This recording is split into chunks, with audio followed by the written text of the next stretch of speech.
Bueno, hermanos amados y amigos queridos, continuamos nuestros estudios en el fascinante tema del reino de Dios.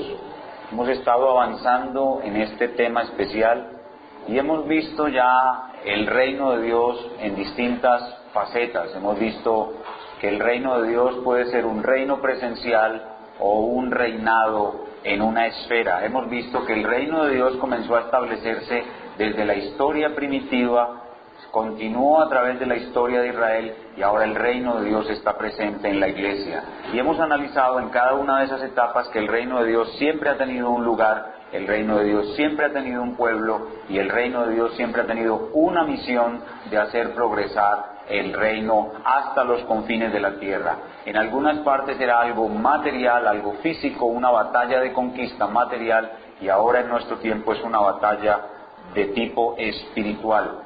Y llegamos al momento en que el reino de los cielos se establece sobre la tierra, pero viene como un misterio que confunde a muchos. Y decíamos la semana pasada que un misterio en el tema del reino de Dios no es algo muy complejo y difícil de entender, sino que un misterio es algo que sencillamente había estado oculto durante mucho tiempo y que no fue revelado hasta que el rey viniera.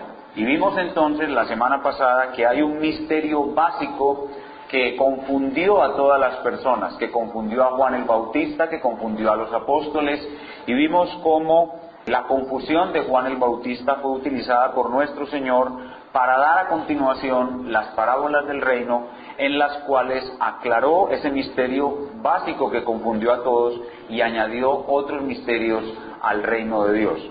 Vimos que ese misterio básico que confundió a Juan, que confundió a los apóstoles y que confundió a todos en Israel, fue básicamente que el reino de Dios vendría en dos etapas separadas, ellas dos, por un largo periodo de tiempo. Y luego de que vimos, como la semana pasada estudiamos, que ese es el mensaje común a todas las parábolas, hoy vamos a continuar avanzando en otros misterios del reino de Dios. Vamos a continuar avanzando en otros misterios del reino de Dios. Y para ello debemos estudiar las distintas parábolas del reino de Dios. Cada parábola aporta un elemento distinto a la imagen neotestamentaria del reino de Dios. El reino de Dios es el tema central del Nuevo Testamento y la imagen del reino de Dios en el Nuevo Testamento se construye a través de las parábolas.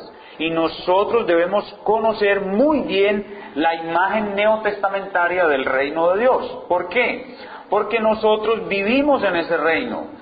El reino es la enseñanza central del Señor, el reino es la enseñanza central de los apóstoles, el reino es la esfera de nuestra vida, el reino es la esfera de nuestro trabajo y nuestro destino final, nuestro lugar final, nuestra posición final en el reino depende de nuestro entendimiento de la enseñanza neotestamentaria del reino de Dios.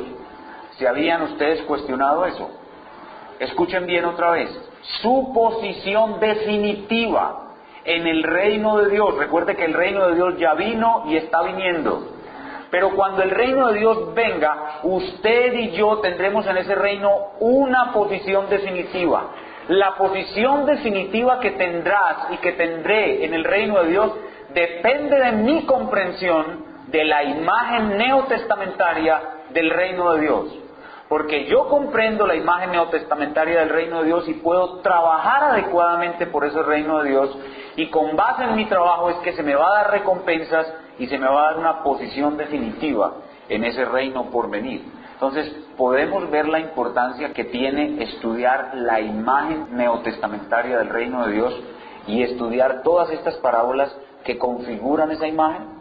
Espero que sí, espero que lo podamos entender y podamos entrar con mucha expectativa al estudio de todas las parábolas. Vamos a estudiar todas las parábolas del reino de Dios y pidamos al Señor para que en cada parábola esa imagen neotestamentaria del reino se vaya construyendo, nosotros seamos cada vez más escribas doctos del reino, mejores siervos del reino, y eso redunde en una mejor posición final en el reino de Dios.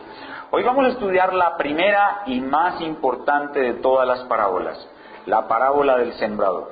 Sean tan amables de abrir sus Biblias en Mateo, en su capítulo 13, y vamos a leer la exposición de la parábola y la explicación de la parábola, ambas cosas hechas por nuestro Señor. Primero la exposición en los versículos del 1 al 9 y luego la explicación en los versículos del 18 al 23. Entonces, ¿qué es lo que vamos a estudiar hoy? Vamos a estudiar la más importante de todas las parábolas del reino, la parábola que es base para todas las demás, la parábola del sembrador. Ya estamos en Mateo 13:1, entonces leamos del 1 al 9 y luego saltamos al 18 y leemos hasta el 23. Aquel día salió Jesús de la casa y se sentó junto al mar, y se le juntó mucha gente, y entrando él en la barca se sentó, y toda la gente estaba en la playa. Y les habló muchas cosas por parábolas diciendo: He aquí el sembrador salió a sembrar, y mientras sembraba, parte de la semilla cayó junto al camino, y vinieron las aves y la comieron. Parte cayó en pedregales, donde no había mucha tierra, y brotó pronto porque no tenía profundidad de tierra. Pero salido el sol se quemó, y porque no tenía raíz se secó. Y parte cayó entre espinos, y los espinos crecieron y la ahogaron. Pero parte cayó en buena tierra, y dio fruto, cuál a 100, cuál a 60, cuál a 30 por uno. El que tiene oídos para oír, oiga. Versículo 18. Oíd pues vosotros la parábola del sembrador. Cuando alguno oye la palabra del reino y no la entiende, viene el malo y arrebata lo que fue sembrado en su corazón. Este es el que fue sembrado junto al camino. Y el que fue sembrado en pedregales, este es el que oye la palabra y al momento la recibe con gozo, pero no tiene raíz en sí, sino que es de corta duración. Pues al venir la aflicción o la persecución por causa de la palabra, luego tropieza. El que fue sembrado entre espinos es el que oye la palabra, pero el afán de este siglo y el engaño de las riquezas ahogan la palabra y se hace infructuosa. Mas el que fue sembrado en buena tierra, este es el que oye y entiende la palabra y da fruto, y produce a 100, a 60 y a 30 por uno. Lo primero que quiero decirles es que la gran mayoría de ustedes han leído muchas veces esta parábola. Han leído muchas veces esta parábola y creen que ya lo entienden todo. Quiero advertirles, en primer lugar, en contra de la familiaridad con esta parábola. Por favor, no desconecten sus mentes creyendo que Dios no tiene que decirles nada hoy a ustedes a través de esa parábola. Amados hermanos, con todo respeto, pensar así es un acto de arrogancia de parte de ustedes. Lo que acaban de escuchar es la palabra de Dios. ¿Cuántos dicen amén? Amén. Y lo que vamos a exponer ahorita tiene que decirte a ti. Es probable que la hayas leído muchas veces, pero no permitas que la familiaridad que tienes con esta parábola, porque la has leído muchas veces, no creas que Dios no tiene nada que decirte hoy a través de esta palabra. Vamos a orar. Padre, te rogamos que no permitas que la familiaridad que tenemos con esta parábola, la hemos leído muchas veces y quizás creemos que entendemos todo en esta parábola, y eso lleva a que tendamos a desconectarnos de ella, a no querer poner atención a lo que el pastor va a predicar. Te pedimos que nos libres de tal orgullo, de tal arrogancia, y nos permitas tener un corazón humilde para volver a escuchar esta parábola, para volver a tratar de entenderla y para volver a hacer un esfuerzo por entenderla. Y te pedimos, Señor, háblanos a través de esta parábola. Esta parábola es tu palabra, es la palabra viva de Dios, viva y eficaz, que es tan fuerte y poderosa hoy como la primera vez que escuchamos esta parábola, o la leímos, o la estudiamos. Líbranos pues de tal arrogancia y háblanos a través de esta tu palabra, en el nombre del Señor Jesucristo. Amén. Ahora quiero que notemos de nuevo el privilegio que tenemos de poder tener la explicación de la parábola. Miren de nuevo el versículo 10, y veamos el 10 y el 11, y miremos de nuevo el privilegio tan grande que tenemos de poder tener la explicación de esta parábola. Mateo 13:10. Entonces, acercándose los discípulos le dijeron: ¿por qué les hablas por parábolas? Él respondiendo les dijo: porque a vosotros os es dado saber los misterios del reino de los cielos, mas a ellos no les es dado. Miren el privilegio que tenemos de tener la explicación de esta parábola. Pero ahora notemos también el esfuerzo que hay que hacer en todas las parábolas. Versículo 12. Porque a cualquiera que tiene se le dará y tendrá más, pero al que no tiene, aún lo que tiene le será quitado. Hay que hacer un esfuerzo en todas las parábolas. No es simplemente con leerla y ya. Al que tiene se le dará y tendrá más. Si tú haces un esfuerzo por entender esta parábola y entender el misterio que esta parábola encierra, Dios te va a dar muchos más misterios. Al que tiene se le dará y tendrá más. Pero al que se descuida, al que dice, esta parábola yo ya la he estudiado, yo ya sé todo sobre la parábola del sembrador, con un aire de suficiencia, a ese lo poquito que tiene le será quitado. Veamos entonces esta parábola y su tema central. ¿Cuál es el tema central de esta parábola? El tema central de esta parábola es la actividad conquistadora del rey y sus resultados. La actividad conquistadora del rey y sus resultados. Este es el tema de la parábola. Y eso es muy importante en la interpretación de toda parábola. Si no sabemos el tema antes de empezar a intentar interpretarla, no vamos a poder entender nada. Entonces, ¿cuál es el tema de la parábola del sembrador? El tema es la actividad conquistadora del rey y sus resultados. Y no quiero que nos apartemos del hecho de que estamos hablando de un reino. No quiero que olvidemos nunca que aunque el reino de los cielos en esta fase es espiritual, se trata siempre de una conquista. Se trata siempre de un reino que está avanzando, progresando y conquistando. A pesar de que esta fase del reino es espiritual, nunca debemos olvidar que hay un rey. ¿Quién es ese rey? Obviamente ese rey es Jesús. No debemos olvidar que hay unos súbditos. ¿Quiénes son esos súbditos? Los súbditos somos los hijos del reino. No debemos olvidar que hay un territorio que va a ser conquistado. ¿Cuál es ese territorio que va a ser conquistado en primer lugar? Vean conmigo el versículo 19. Cuando alguno oye la palabra del reino y no la entiende, viene el malo y arrebata lo que fue sembrado en su corazón. ¿Cuál es el primer territorio que el rey va a conquistar? Es el corazón de las personas. Pero ¿cuál será el segundo territorio que el rey va a conquistar? Y eso no debemos olvidarlo. La tierra entera. La tierra entera. El rey vino primero a conquistar los corazones, pero su conquista se extenderá hasta la tierra entera. Entonces no olvidemos que hay un rey. No olvidemos que hay unos súbditos. No olvidemos que hay un territorio por conquistar, que es el corazón y la tierra entera. Y no olvidemos que hay unos enemigos que ejercen acciones opositoras. ¿Cuáles son esos enemigos en la parábola? El diablo y sus agentes, que crean afanes de este siglo, que crean el engaño en las riquezas. Hay unos enemigos con acciones opositoras, pero también hay un método de conquista. ¿Cuál es el método de conquista? No son las batallas con espada y caballos, no son las batallas campales. El método de conquista del rey es sembrar una semilla. Es un extraño método de conquista para un rey, pero por eso es que es un misterio el reino de Dios. Porque es un extraño método de conquista. ¿Quién de ustedes puede asociar un humilde sembrador con un conquistador? ¿Quién de ustedes puede asociar un humilde sembrador con un rey? No hay asociación posible entre un sembrador y un conquistador, entre un sembrador y un rey. Sin embargo, la parábola nos enseña claramente que el rey viene como un sembrador y su método de conquista es sembrar. Y luego también hay los resultados obtenidos en las batallas de conquista del rey. Los resultados obtenidos en las batallas de conquista del rey. Entonces, miren el reino. Hay un rey, hay unos súbditos, hay un territorio, hay unos enemigos, hay unas batallas y hay unos resultados. Eso es el contenido básico, los elementos de la parábola. ¿Y cuál es el centro de la parábola? ¿En qué se centra la parábola? La palabra se centra en los resultados del rey.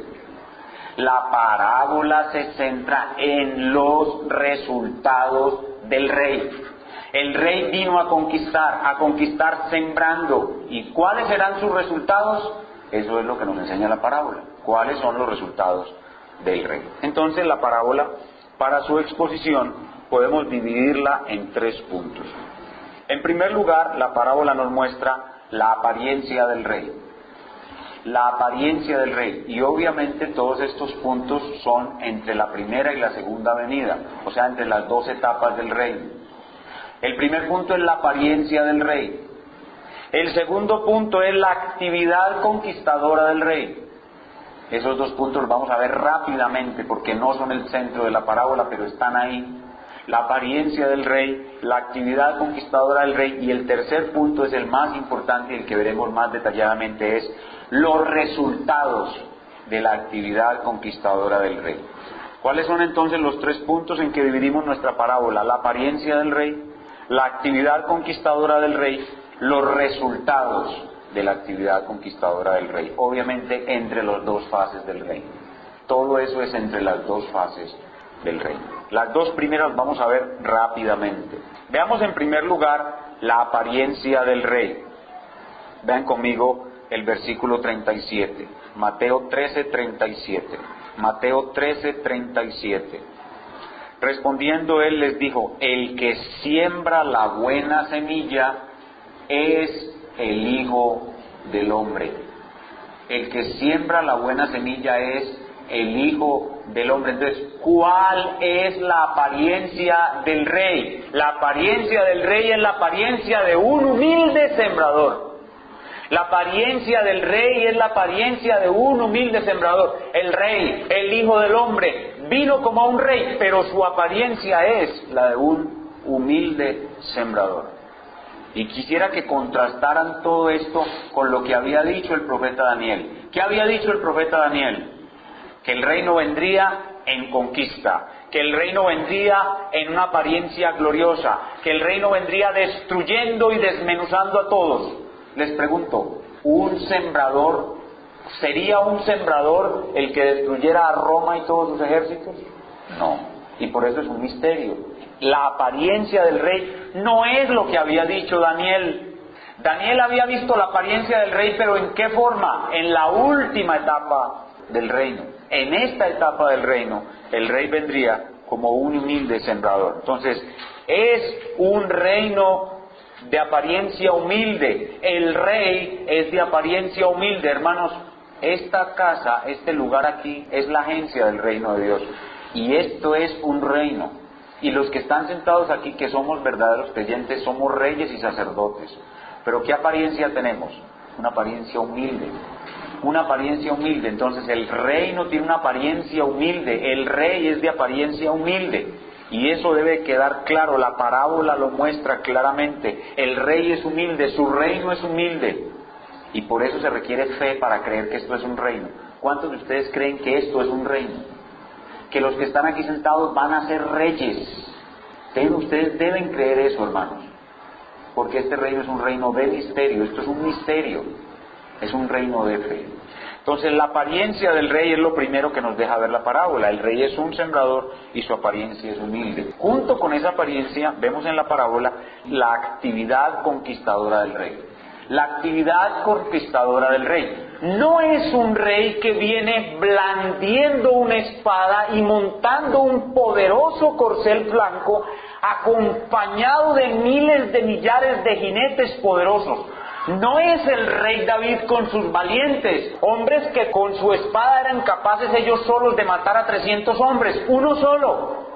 No es esa la manera como este rey viene. No es esa la actividad conquistadora del rey. La actividad conquistadora de este rey es un humilde zurrón en el que lleva unas humildes semillas que esparce humildemente por donde quiera que va.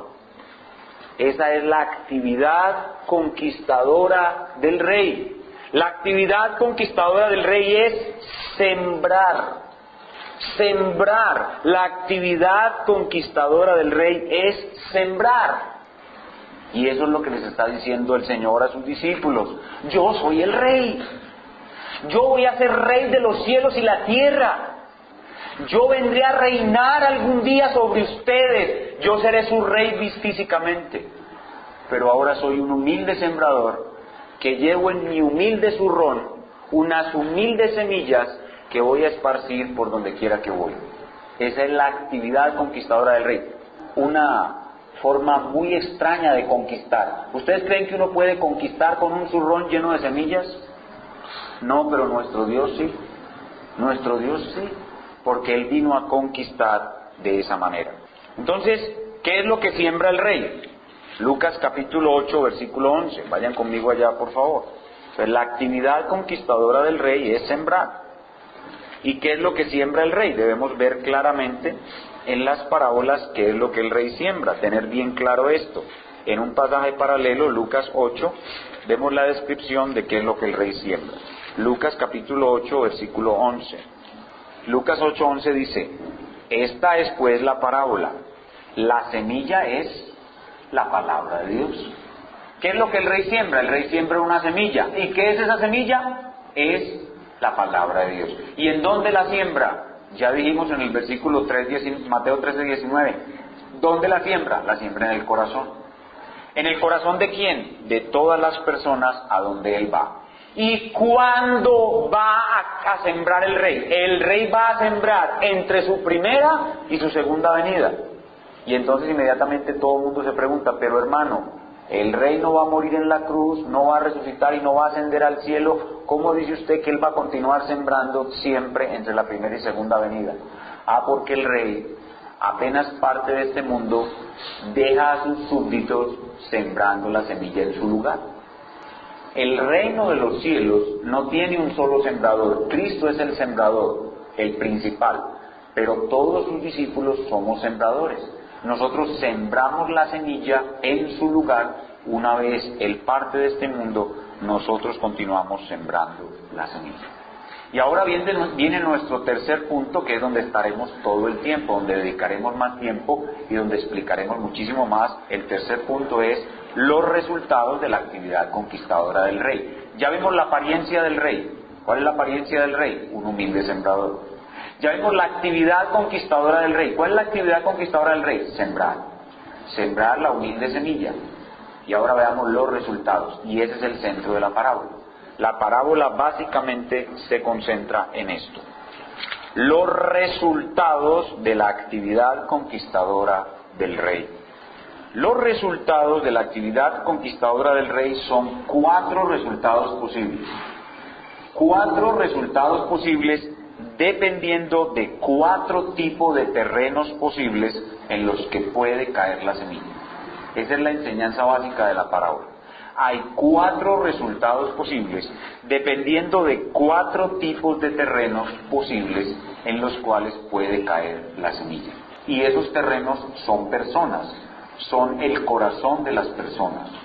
Son 4 terrenos. A esta parábola también se le llama la parábola de los 4 terrenos. Algunos la llaman así, pero el Señor la llama la parábola del sembrador, y por eso la vamos a llamar parábola del sembrador. Pero algunos la llaman también la parábola de los 4 terrenos. Veamos el primer terreno posible y cuál es el resultado de la actividad conquistadora del rey en ese primer terreno. El primer terreno lo vamos a llamar terreno duro. Terreno duro. Y está en el versículo 4 y su explicación en el versículo 19, Mateo 13, 4.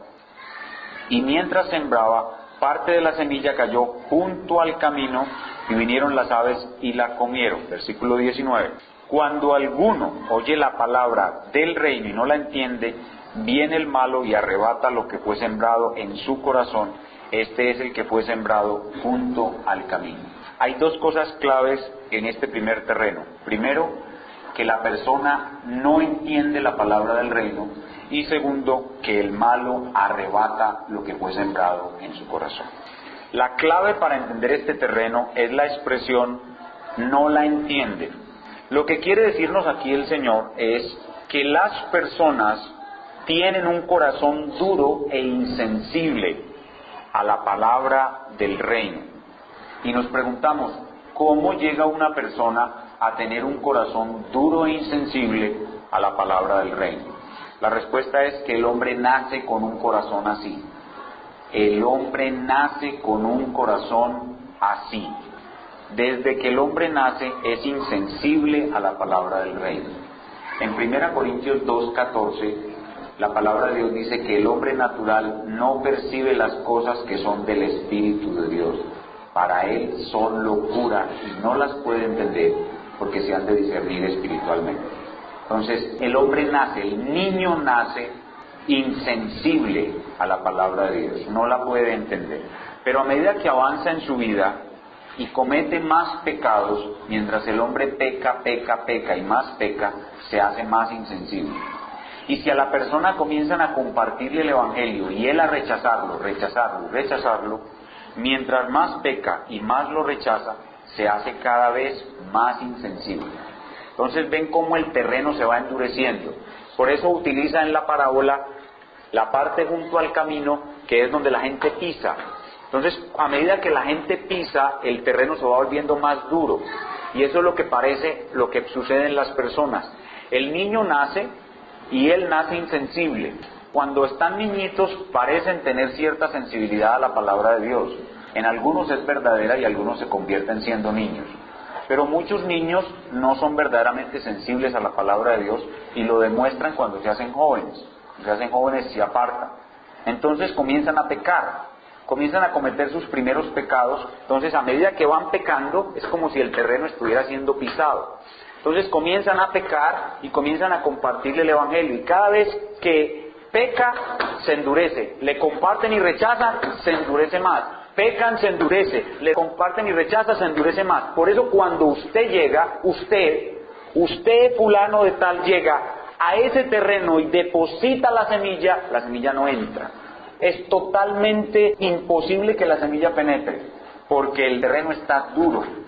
Entonces estas son las personas que cuando nosotros les compartimos el Evangelio, lo rechazan de inmediato. Inmediatamente ponen objeciones, inmediatamente se burlan de usted, inmediatamente lo ofenden diciéndole fanático, aleluyo, inmediatamente comienzan a disputar con usted sobre cosas necias. Ve que la Biblia fue escrita por hombres, ve que si Dios es bueno porque hay tanto mal, comienzan incluso a agredirlo a usted. Otros reaccionan en una forma de indiferencia total. Hay otras personas tan duras, que usted está por allí y les quiere ofrecer un folleto e inmediatamente les extiende el folleto y la persona ve el folleto, inmediatamente lo miran a usted como si fuera un demonio. Esas personas son este tipo de personas duras de corazón. Ellos llegaron a hacer eso en un proceso. Uno nace duro de corazón, pero se hace así de duro, porque peca y rechaza. Entonces, de tanto pecar y rechazar, la semilla no puede entrar. Entonces, cuando usted presenta la semilla, la persona es inmediatamente indiferente, la persona se molesta, la persona rechaza, la persona se fastidia. Usted recibe de esa persona agresiones e indiferencia. Y si usted logra decir algo que lo inquiete, a veces Dios le da a uno gracia y uno le comparte a personas duras de corazón y uno dice algo que inquiete a esa persona. Entonces usted está hablando con la persona cuando de pronto la persona dice, ve sí, y empieza a pensar. Cuando por allá le grita a la mujer, ve sinvergüenza que te vas a quedar ahí hablando palabras, llega la vieja y lo quita de ahí y ya, hasta ahí llegó la evangelización. Porque ese es el diablo que llega y lo arrebata. O está uno a veces en una casa evangelizando y la señora, dura de corazón la señora, y uno le comparte algo y la señora dice, ve sí, y ahí mismo llora el niño, ve, yo se arma un alboroto en la casa y ya hasta ahí llegó la evangelización. El diablo arrebata lo que fue sembrado en ese corazón. Entonces estas personas son el primer tipo de terreno. Estas personas son personas duras de corazón. Estas personas no podrán salir de allí sino por medio de un milagro. Estas personas, ¿saben qué necesitan estas personas? Necesitan a un rey. Estas personas necesitan un rey conquistador. Estas personas necesitan un rey poderoso que venga y quite el corazón de piedra y lo cambie por un corazón de carne. Estas personas son los cautivos, los oprimidos que leíamos ahora en Lucas 4. Estas personas son duras de corazón, muy duras, y algunos de los que estamos aquí éramos así. Yo recuerdo antes de ser convertido que a mí me compartían el Evangelio y ¿saben qué decía yo? Yo decía, yo soy ateo gracias a Dios, y me burlaba de las personas. Y los médicos, ¿ustedes saben qué significa doctor Sergio Ruiz MD? ¿Saben qué significa MD? Bueno, eso legalmente en el inglés significa medical doctor, o sea, doctor en medicina, pero significa medio Dios, medio Dios. Los médicos se creen medio dioses. Entonces, un profesional que tiene un posgrado, usted le comparte el evangelio y dice, ¿vos todavía crees? Mi hermano en estos días me comentaba, a él le toca compartir, como él es ingeniero y está en un ámbito de ingenieros, con gente que supuestamente se cree muy inteligente. Y le dicen a mi hermano, hombre Ruiz, ¿vos todavía crees en el creacionismo? ¿Vos sos así de bruto? ¿Que no crees la teoría de la evolución? Mi hermano dice, el bruto sos vos, que crees esas bobadas de la teoría de la evolución. Entonces, eso es lo que uno se enfrenta, cuando topa con una persona que es como este terreno duro, como una piedra. Y estas personas solo pueden ser liberadas por un milagro del gran rey y conquistador.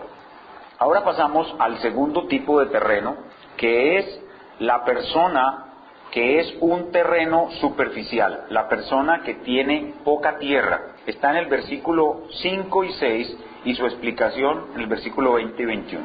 Parte cayó en pedregales donde no había mucha tierra y brotó pronto, porque no tenía profundidad de tierra, pero salido el sol se quemó y porque no tenía raíz se secó. Y aquí viene la explicación. Y el que fue sembrado en pedregales, este es el que oye la palabra y al momento la recibe con gozo, pero no tiene raíz en sí, sino que es de corta duración, pues al venir la aflicción o la persecución por causa de la palabra, luego tropieza. Lo primero que hay que hacer en esta parte es aclarar a qué se refieren con pedregales. Cuando uno leyó esta parábola por primera vez, uno se imagina que es un terreno bueno, pero hay piedras alrededor. No es realmente eso. Las piedras están debajo de la tierra. Lo que significa este texto es que hay un substrato rocoso debajo de la tierra. Es decir, que la capa vegetal, que puede ser de más o menos 10, 12 centímetros, está asentada sobre un substrato rocoso. De tal suerte que cuando la semilla brota, al echar hacia el fondo, no encuentra más tierra, sino rocas.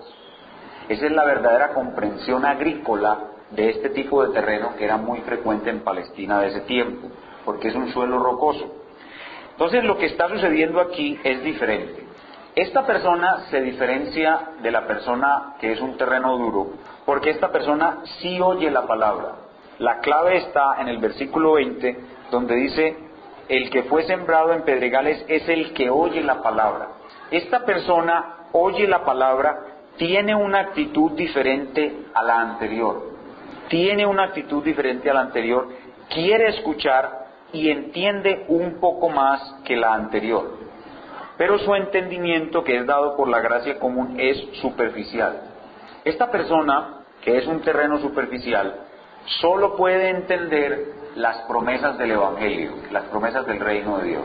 Cuando uno comparte el reino de Dios con otra persona, uno le habla de promesas y amenazas. ¿Cuáles son las promesas del reino de Dios? Que si te arrepientes vas a recibir el perdón, la salvación y a entrar al reino de Dios. ¿Y cuáles son las amenazas? Que si no te arrepientes vas a ser condenado en el infierno. Entonces a esta persona se le comparten las promesas y esta persona cree las promesas. Y cuando cree las promesas se emociona, experimenta una gran emoción, pero no puede entender el costo del discipulado. Cuando uno comparte el Evangelio del reino de Dios, uno tiene que decirle a las personas que todo aquel que quiera seguir a Cristo debe negarse a sí mismo, debe tomar una cruz y debe seguir a Cristo. El costo del discipulado se le debe explicar a las personas que quieren entrar al reino de Dios. Pero a esta persona está tan emocionada que así se le explique el costo, no lo puede entender. O sea, las personas superficiales se emocionan tanto que al decirle uno que tiene que negarse a sí mismo, que tiene que renunciar a todo. Vean conmigo Lucas capítulo 14. Lucas capítulo 14. El Señor Jesús, cuando la gente lo seguía, Él enfrentaba a las personas con el costo del discipulado. Lucas capítulo 14, versículos 25 al 27. Estas personas, a pesar de que uno les dice el costo del discipulado, no son capaces de entenderlo, ni meditar profundamente en él, y por esa razón no desarrollan una raíz firme que les permita de verdad entrar al reino de Dios. Lucas 14:25. Grandes multitudes iban con él, y volviéndose les dijo: si alguno viene a mí y no aborrece a su padre y madre y mujer e hijos, y hermanos y hermanas, y aún también su propia vida, no puede ser mi discípulo. Y el que no lleva su cruz y viene en pos de mí, no puede ser mi discípulo. Ese es el costo del discipulado. Pero la persona superficial está tan emocionada: uy, ¿cómo así? ¿Yo voy a ser perdonado? Uy, ¿cómo así? ¿Yo voy a entrar al cielo? Uy, ¿cómo así? ¿Yo me voy a librar del infierno? Vamos, vamos, yo quiero entrar rápido a ese reino. Pero le dice: no, espérate un momento, pero para entrar a ese reino hay que dejarlo todo, a su padre, a su madre. No, no importa, vamos, entremos. Hay que tomar una cruz. No. Él no piensa en la cruz. Él no piensa en negar a su papá, en negar a su mamá. Él no entiende eso. Simplemente está muy emocionado y quiere seguir, quiere entrar al reino. Me hace acordar del libro del Progreso del Peregrino, aquel personaje llamado Flexible. Flexible es una persona que se emociona rápidamente, pero no puede percibir bien el costo del discipulado, no lo puede entender. Entonces hace una profesión de fe superficial, pero no desarrolla una verdadera conversión. Luego, cuando vienen los sufrimientos, porque al entrar al reino de Dios también habrán sufrimientos, eso es inevitable. Cuando vienen los sufrimientos, cuando vienen las persecuciones, esta persona tropieza, es decir, se aparta, no continúa más profesando la fe, ya no es más un cristiano. Ese es el segundo tipo de resultado que se obtiene cuando uno siembra la palabra de Dios. Personas que vienen, se emocionan, pero nunca entienden verdaderamente el precio del discipulado. Una persona que realmente se ha convertido es capaz de pagar el precio de su discipulado, de seguir a Cristo. El que verdaderamente se convierte, conoce el amor a Dios, y en el amor a Dios hay sacrificio, pero estas personas no son capaces de hacer ese sacrificio, y por eso abandonan pronto el reino de Dios. Estas personas están esclavizadas de una emocionalidad y necesitan un libertador. Necesitan un rey que los liberte, y ese rey es Cristo. Entonces este es el segundo tipo de terreno, el segundo tipo de persona en la labor del sembrador. Veamos el tercer tipo de terreno. El primero es el terreno duro, el segundo es el terreno superficial y el tercero es el terreno ocupado.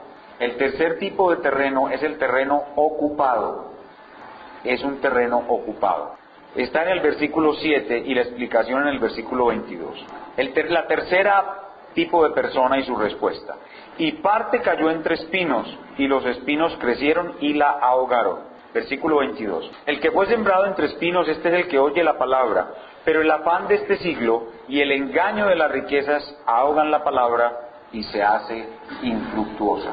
La palabra de Dios nos muestra que el corazón de una persona está ligado a este mundo.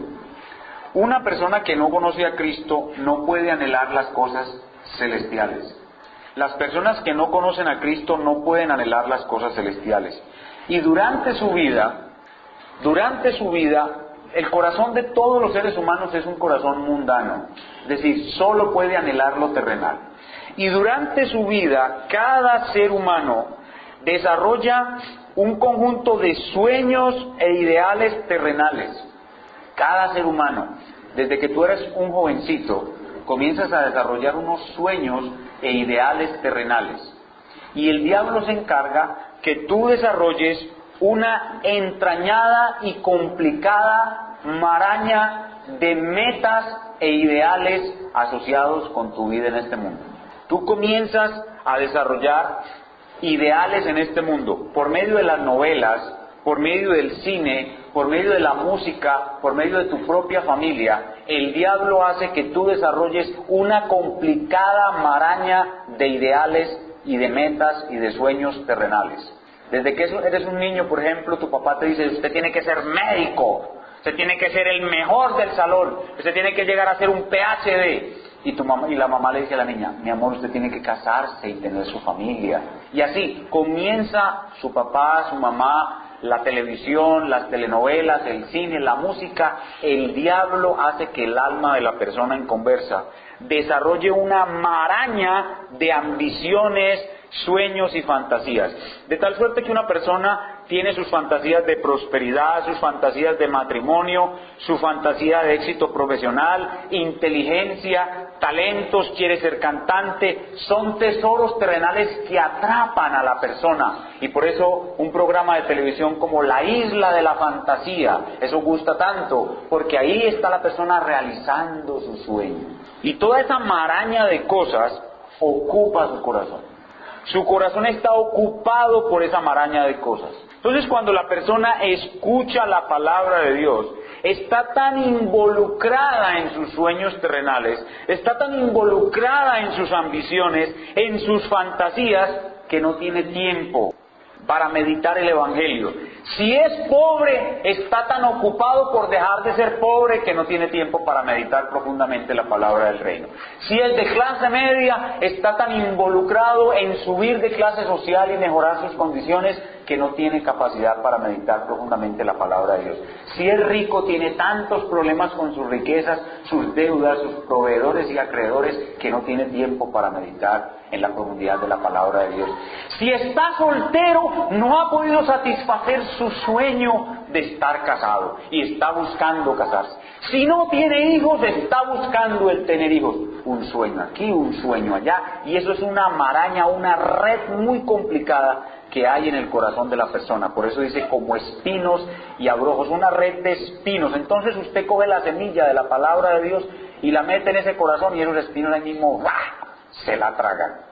Y la persona no tiene tiempo para meditar en esto, no tiene tiempo siquiera para apagar su celular para venir a un culto, porque está tan pendiente de sus clientes, está pendiente de sus llamadas, o hay una posibilidad de un romance. Uy, es que es fulanito, y está el número ahí marcado. No puede apagar el celular porque es el romance. Este de pronto sí puede ser el marido que me va a mandar Dios. No puedo apagar el celular. Sí, de pronto es este. O el internet mandándose correos y recibiendo correos, y una cosa aquí y otra cosa allá. La palabra de Dios no puede crecer a eso. La persona no tiene tiempo para eso. Sus anhelos, sus luchas, sus problemas, los obstáculos que tratando de vencer para ser feliz, no permiten que la palabra de Dios crezca. Entonces, ¿cuál es el resultado de predicar la palabra en un corazón así? Que las personas le dicen a uno: mira, muy lindo lo que vos sos, yo voy mañana. No, maravilloso, Juliana, que Dios te haya transformado. Y Juliana le comparte a su mejor amiga: mira, Julia, yo me convertí. Y Juliana llora y le dice: el Señor es maravilloso, el Señor es lindo. Y la otra: sí, tremendo. Y le suena el celular: ay, es Julio, espérate. ¿Sí?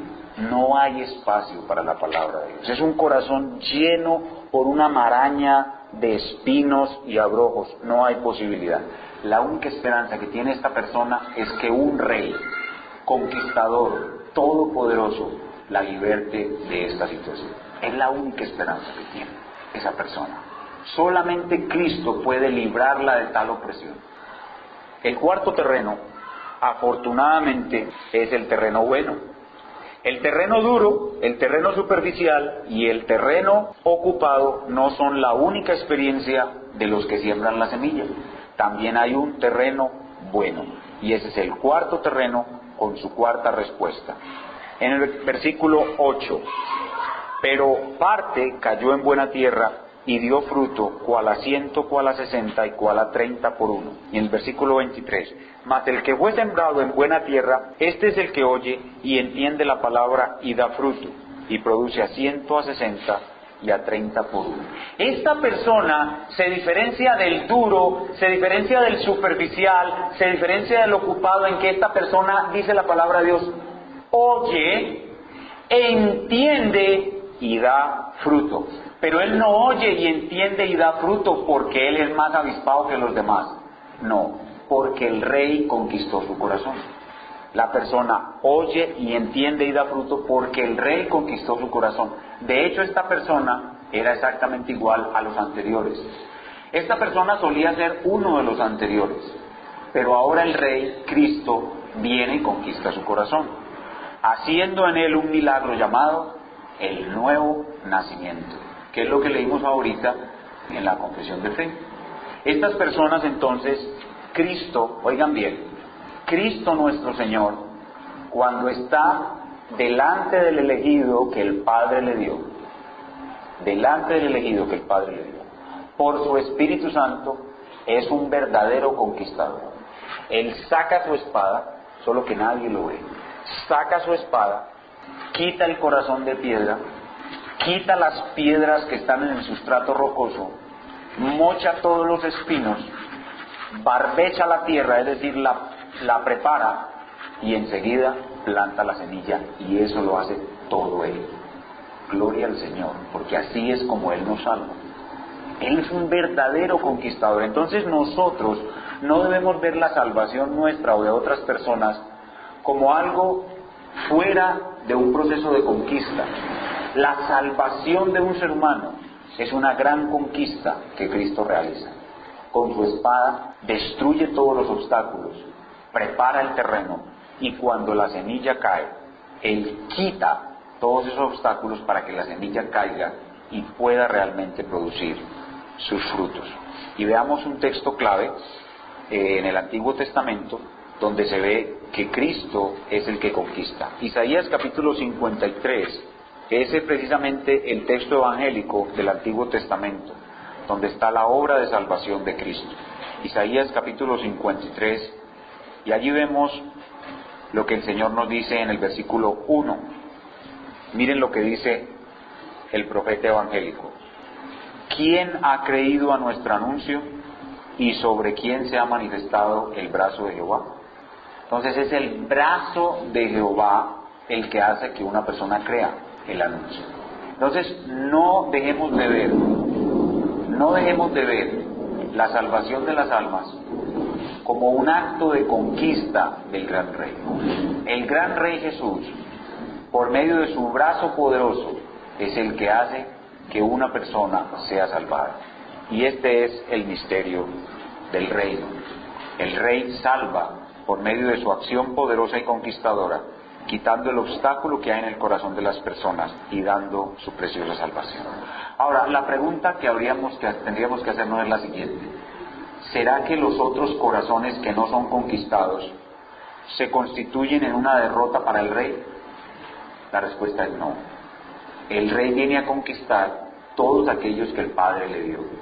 A los demás los deja en su justa condenación para alabanza de la gloria de su justicia. O sea que este Rey no tiene derrotas. Él conquista los corazones que el Padre le dio y a los demás los deja para su justa condenación el día del juicio. Entonces esta es la enseñanza enfática de la parábola. ¿Cuál es la apariencia del Rey durante la primera y la segunda venida? La apariencia es la de un humilde sembrador. ¿Cuál es la actividad del Rey? Es sembrar. ¿Y cuáles son los resultados de la actividad del Rey? Son 4.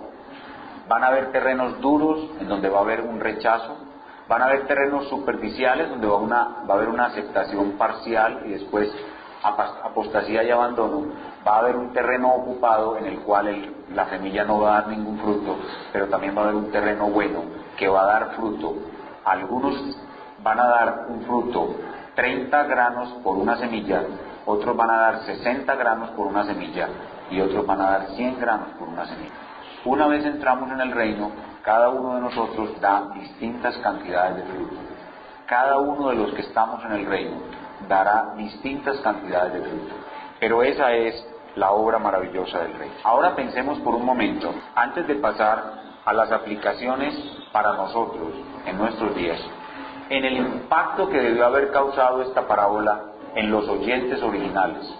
¿Qué impacto causó en los apóstoles y los primeros discípulos al escuchar esta parábola? ¿Qué impacto?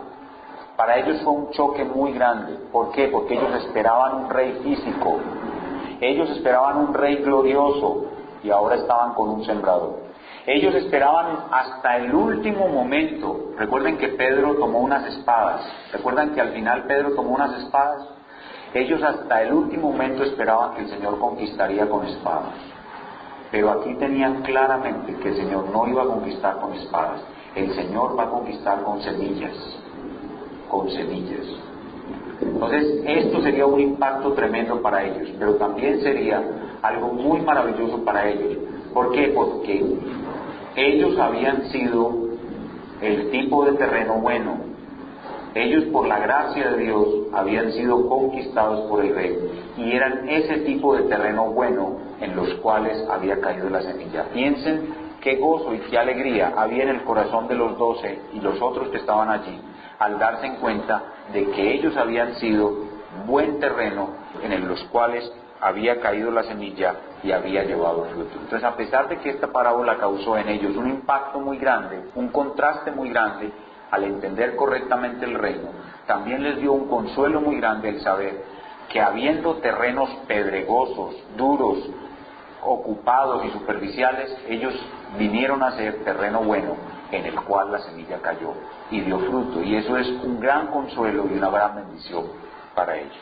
Y ahora sí, vamos a preguntarnos cuáles son las aplicaciones que esta parábola nos trae a nosotros en el día de hoy. La primera aplicación, que es obvia, es para nosotros saber qué tipo de terreno somos nosotros. Entre los que estamos aquí hay distintos tipos de terreno, porque recuerden que los terrenos son personas. Por la gracia de Dios, la mayoría de los que estamos aquí somos tierra buena. Por la gracia de Dios, muchos de ustedes y yo ya hemos probado que no somos terrenos superficiales que abandonan el Evangelio. De hecho, muchos de los hermanos que están hoy aquí están aquí después de 10 años, 15 años, 20 años. Luego ellos no son terreno superficial que abandonan. Tienen que permanecer hasta el fin, eso sí, pero ya por lo menos no son de los que abandonan ante la primera tribulación, y eso nos debe dar gran alegría. Pero tampoco somos de los que fueron sembrados entre espinos, aunque ahorita había algunos celulares prendidos en el culto.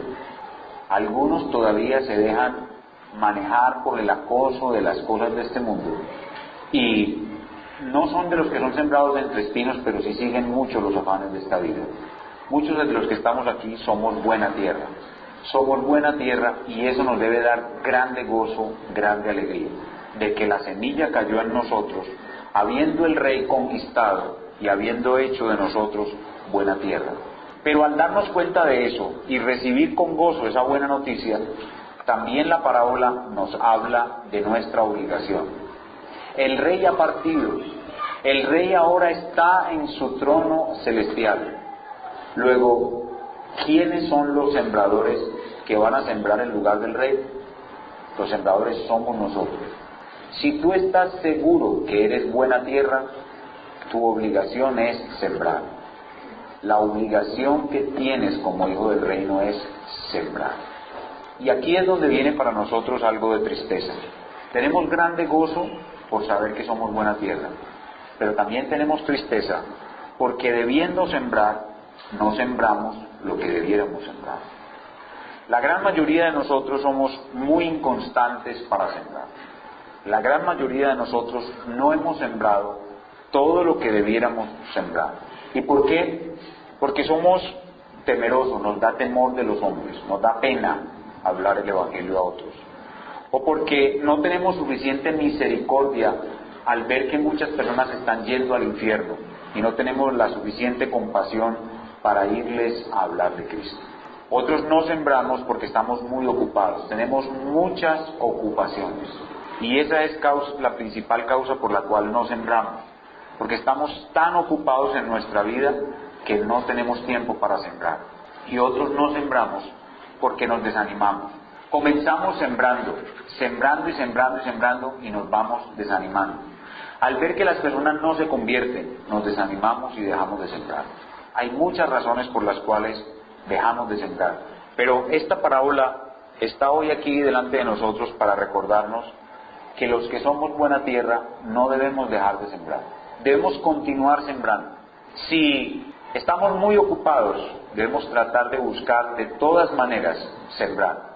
Si una persona que es buena tierra se propone sembrar la semilla en una persona por día, y el Señor le da 40 años de vida cristiana, al final de su vida habrá sembrado la semilla en más o menos 15,000 personas. Pero yo les pregunto, ¿Quién de ustedes se acostó ayer preocupado porque en el día de ayer no le sembró la semilla a nadie? Más bien te acostaste preocupado por la deuda que tienes, te acostaste preocupado por el hermano o hermana que está enfermo, o por tu propia salud. Antes de acostarte ayer, no te preocupaste ni te pasó por la cabeza siquiera la idea de que ayer no le sembraste la semilla a nadie. Y pasa toda la semana, no le siembras la semilla a nadie, llega el día del Señor y no te preocupa ni un poquitico venir al culto sin haberle sembrado la semilla a nadie en toda la semana. Y esa es la triste realidad de nosotros los que somos buena tierra, que somos muy inconstantes, que debiéramos sembrar la semilla constantemente, pero no, somos muy inconstantes. Si cada uno de nosotros se pusiera como meta sembrar la semilla todos los días por lo menos una vez, al final de sus vidas, si el Señor le regala 40 años de vida cristiana, habrá evangelizado 15,000 personas. Y 15,000 personas es una cantidad muy considerable de personas. Y hay grandes recompensas, dice Daniel 12:3, para los que anuncian el Evangelio a las multitudes. Ahora, los que nos desanimamos porque no vemos que la gente se convierta, la palabra de Dios nos dice que nos van a recompensar no por la cantidad de personas que se convierten, sino por todas las veces que sembramos y trabajamos. La recompensa no es por quienes se conviertan, la recompensa es por cuántas semillas siembran. La recompensa no es por los resultados, sino por el trabajo. Entonces la parábola del sembrador nos trae grande gozo, porque nosotros, hermanos, somos buena tierra. La gran mayoría de los que estamos aquí somos buena tierra. Pero somos muy inconstantes y no hemos cumplido con lo que nuestro Maestro nos manda, que es sembrar la semilla. Y ninguno de nosotros se acuesta preocupado porque hoy no le sembró la semilla a nadie. Y tuvo oportunidades de sembrar y no la sembró. Y no se acuesta preocupado. Y esa es la tristeza que tenemos con la parábola del sembrador, de que no somos lo suficientemente consagrados a sembrar la semilla como el Maestro espera de nosotros. Pero también debemos hablar a algunas personas que están aquí que pueden ser todavía personas superficiales. Siempre hay personas que se emocionan con el Evangelio, pero nunca lo creen de verdad. Recibo visitas frecuentes de una persona que siempre me dice: imagínese, pastor, esta mañana estuve un tiempo con el Señor y lloré, me la pasé 2 horas llorando. Y a la semana esa persona está borracho, tiró drogas, le fue fiel a la esposa, viene y me cuenta todo, que estuvo borracho, que tiró drogas, que le fue fiel a la esposa, y tira a la esposa, llora, y después viene una semana entera, 2 semanas, 3 semanas todos los días a decirme: lloré, y después vuelve y tira drogas, vuelve y se emborracha y vuelve y le sigue las cosas. No nos engañemos con emociones. La única manera de saber si somos verdaderamente cristianos es por los frutos. Si usted dice que es cristiano y no puede serle fiel a su esposa, no puede dejar de emborracharse, no puede dejar de tirar drogas, usted no es verdadero cristiano. Que las emociones entonces no lo engañen. Pero también hay que hablarle a las personas que son como aquellos que están llenos de espinos. Sus sueños, sus metas de esta vida, las complicaciones que tiene para llevarlas a cabo, los problemas que tiene, el a toda hora estar pensando y cultivando deseos terrenales. Todos ustedes saben que el diablo sigue infundiendo en nosotros deseos terrenales, y por eso es que es malo ver telenovelas. Hombre, pastor, pero ¿qué tiene Oye Bonita? Oye Bonita es tan buena. ¿Qué tiene eso de malo, Oye Bonita? ¿Qué tiene de malo ver Oye Bonita? Es que ustedes de niño, el diablo a través de las telenovelas le está infundiendo sueños terrenales. Y cuando usted ve Oye Bonita, si usted es soltera se quiere casar. Si a usted nunca le han dado un beso, usted quiere que un hombre la bese. Si usted nunca ha tenido relaciones sexuales, usted va a querer tener relaciones sexuales. Eso es lo malo que hay en Oye Bonita. Y es que el diablo continúa infundiendo en usted deseos terrenales. Y aquí hay personas que tienen muy fuertes esos deseos terrenales. Y vienen aquí y ni siquiera pueden escuchar la palabra de Dios en paz, porque sus deseos terrenales son tan fuertes, no pueden dejar de preocuparse, son mentes distraídas. Vienen aquí a la iglesia y son pensando si apagaron el fogón o no. No pueden escuchar la palabra de Dios en paz. Son mentes tan terrenales y están pensando lo que van a cocinar mañana. Entonces, apagaron el fogón o no, ¿será que sí le eché doble llave a la puerta? Y está pensando en lo que va a cocinar mañana. Son mentes tan terrenales, y el diablo ha hecho eso por medio de Oye Bonita, y de la señora joven, y de la señorita Elena, y de todas las novelas que usted se ha visto en su vida. Todo eso es el diablo que hace que la maraña de sus deseos terrenales sea cada vez más fuerte. Entonces, aquí hay personas que son así, y por eso aún no se han convertido, porque no son capaces de despojarse de sus deseos terrenales. A esas personas hay que decirles hoy, busquen a Cristo, que solo Cristo puede romper esas raíces de espinos. Con su poderosa espada, Él puede destruir todos esos espinos y darte la libertad. Y si tu corazón está lleno de piedras, Él con su poderosa espada puede quitar todas esas piedras y hacerte nacer de nuevo de verdad, y hacerte un verdadero cristiano. Entonces, los que somos buena tierra, demos gracias a Dios por lo que somos, y lloremos por nuestra inconstancia en nuestro deber de sembrar la semilla. Los superficiales que han experimentado emociones, no se fijen de sus emociones, y pidan a Cristo que les dé una raíz profunda. Y los que están llenos de la maraña de deseos terrenales y afanes de esta vida, pidan a Cristo que con su poderosa espada quite todas esos espinos y les permita tener una mente tranquila, que pueda escuchar la palabra de Dios y ser verdaderamente convertido y honrar a Cristo, dando frutos a 30, a 60 y a 100 por uno. Vamos a colocarnos de pie y a orar, dando gracias a Dios y pidiendo que su palabra obre profundamente en nuestros corazones. Padre nuestro, Señor de los cielos, damos muchísimas gracias por lo que tú has hecho en tu plan perfecto de traer tu reino a este mundo. Porque tú no viniste como un poderoso conquistador, sino como un humilde sembrador. Y tu actividad no fue de derrotar ejércitos enemigos, sino sembrar la preciosa semilla en los corazones. Y damos muchísimas gracias porque esa semilla llegó a nuestros corazones y quitó todas esas barreras y esos obstáculos que impedía que ella se afirmara y creciera y diera fruto. Hoy estamos delante de ti dándote las gracias por esto que tú has hecho, y llorando a la vez la tristeza porque no podemos ser más fieles en sembrar la semilla. Por ejemplo, en el día de hoy no le hemos compartido la semilla a nadie. El día de mañana vamos a procurar compartírsela por lo menos a una sola persona. Y seguramente que esta semana que vamos a comenzar estaremos procurando hacerlo el martes, el miércoles y el jueves. Pero ya el viernes nos vamos a olvidar y no nos vamos a volver a acordar de sembrar la semilla. Y no nos vamos a volver a preocupar ni a acostar preocupados porque no le compartimos a nadie la semilla. Esa es nuestra tristeza. La tristeza es nuestra inconstancia de ánimo y nuestra debilidad en el reino. Y por esa debilidad es que no ocuparemos puestos de eminencia en el reino. Debido a nuestra inconstancia, debido a nuestra debilidad, debido a nuestra pobreza, seremos miembros del reino, estaremos en el reino, sí, estaremos al lado del rey, por supuesto. Lo veremos en toda su gloria, seremos separados de los malos, seremos librados del infierno, y cantaremos el canto de Moisés diciendo, gloria al Cordero de Dios que nos salvó, la alabanza y la gloria sea para Él. Pero a la hora de colocarnos dentro del reino, en un lugar de eminencia, la gran mayoría de nosotros ocuparemos lugares pequeños en el reino, por nuestra gran inconstancia. Porque debiendo de vivir para el reino, más bien vivimos para nosotros mismos. Y estamos tan ocupados y preocupados por las cosas de este mundo, que no nos preocupamos ni siquiera por sembrar la semilla, sino por solucionar nuestras circunstancias, nuestros problemas.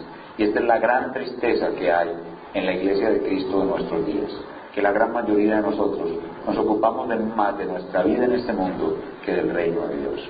Por eso te pedimos perdón, Señor, y te damos gracias porque esta parábola hoy nos invita a autoexaminarnos. Que tanto amamos tu reino, lo demostramos con la intención que tenemos de sembrar la semilla a muchos. Ayúdanos pues, Padre, a cambiar esta inconstancia en una decisión verdadera, de un ánimo pronto, de un ánimo dispuesto y constante, de sembrar la semilla por donde quiera que vayamos. Ayúdanos, Señor, a vivir como un sembrador que con su humilde zurrón lleno de semillas todo el tiempo, a donde quiera que va, la arroja, tira la semilla, no desanimándose por los pobres resultados, ni tampoco por los rechazos, las ofensas, no desanimándose, Señor, porque algunos crecen y luego abandonan, sino teniendo siempre en cuenta que nuestra obligación es sembrar y hacer avanzar tu reino. Ayúdanos pues a hacer lo que debemos ser como sembradores de tu reino. Y si en este lugar hay personas que aún no pueden dar frutos porque son superficiales, o sus corazones están llenos de espinos y abrojos, con tu poderosa espada, oh Rey eterno, quita estos obstáculos y permite que la tierra sea removida, sea puesta a una tierra buena y la semilla crezca y se fortalezca, trayendo verdadera salvación y viendo frutos en las personas que la reciben. Muchísimas gracias, Padre, por escucharme y recibir nuestra humilde oración, dando tu respuesta a nuestras peticiones, en el nombre de nuestro Señor Jesucristo.